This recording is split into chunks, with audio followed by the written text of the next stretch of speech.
Good morning friends.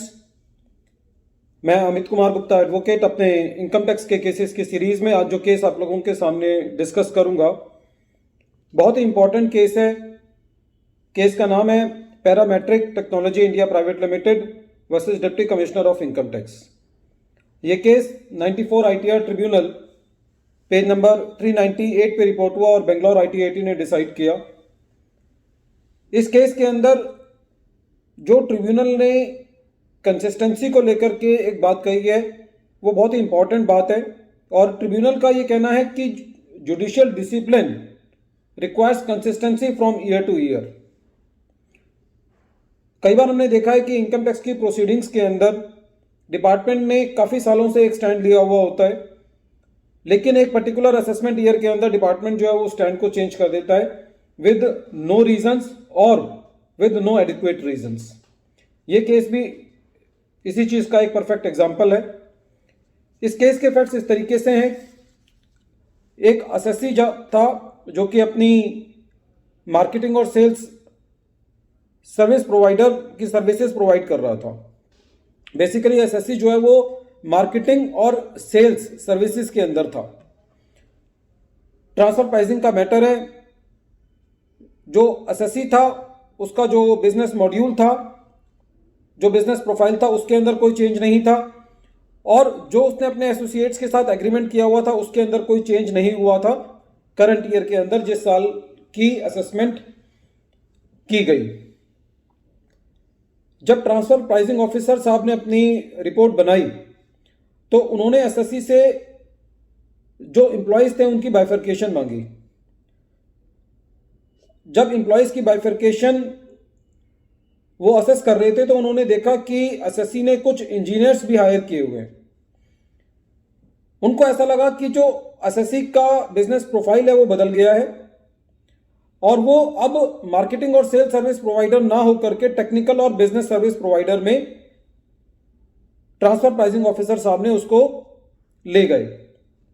हालांकि इस case के अंदर ट्रांसफर प्राइसिंग ऑफिसर ने खुद ये अपने असेसमेंट ऑर्डर जो ट्रांसफर प्राइसिंग ऑर्डर था उसके अंदर ये माना था कि जो एसएससी है वो एक मार्केटिंग और सेल्स सर्विस प्रोवाइडर है, लेकिन इस बात पे कि क्योंकि एसएससी ने कुछ इंजीनियर्स जो हैं वो हायर किए हुए हैं इसलिए उन्होंने एसएससी को टेक्निकल और बिजनेस सर्विस प्रोवाइडर मान करके जो कंपेरेबल्स लिए वो टेक्निकल और बिजनेस सर्विस प्रोवाइडर वाले लेकर के कंपेरेबल से एसएससी का ट्रांसफर प्राइसिंग के अंदर एडजस्टमेंट कर दिया। एसएससी का ये कहना था कि साहब मुझे अपने बिजनेस मॉड्यूल को चलाने के लिए, चाहे मैं मार्केटिंग का ही व्यापार कर रहा हूं, लेकिन मुझे कुछ इंजीनियर्स की भी जरूरत पड़ती है। तो आईटीएटी ने इस जजमेंट में ये कहा कि खाली एसएससी ने कुछ इंजीनियर्स हायर कर लिए, उनकी सर्विसेज ले ली, तो इसका मतलब ये नहीं निकाला जा सकता कि एसएससी का बिजनेस मॉड्यूल ही चेंज हो गया हो और आप खाली इस बेसिस पर एसएससी को मार्केटिंग सर्विस प्रोवाइडर से निकाल करके टेक्निकल सर्विस प्रोवाइडर में क्लब नहीं कर सकते।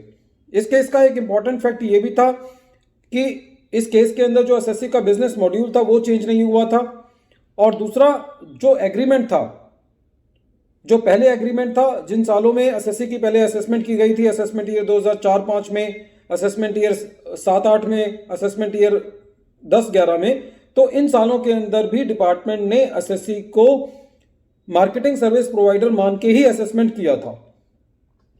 तो आईटीएटी ने दो बातों पर एम्फेसिस करते हुए यह कहा कि क्योंकि SSC marketing and sales service providing services के तहत आता है और खाली उसने कुछ इंजीनियर्स को हायर किया, इस वजह से आप उसका बिजनेस मॉड्यूल चेंज नहीं कर सकते। दूसरा, जब आपने पिछले सालों के अंदर उसको मार्केटिंग सर्विस प्रोवाइडर माना है और उसका बिजनेस एग्रीमेंट भी चेंज नहीं हुआ है अपने एसोसिएट्स के साथ, तो इसीलिए जो आईटीएटी थी उसने जो ट्रांसफर प्राइसिंग ऑर्डर था उसको सेटिसाइड कर दिया और यह कहा कि आप दोबारे इसको टेक्निकल सर्विस प्रोवाइडर से निकाल करके मार्केटिंग सर्विस प्रोवाइडर के कंपेरेबल्स लेकर के दोबारे जो है एसएससी का असेसमेंट करो।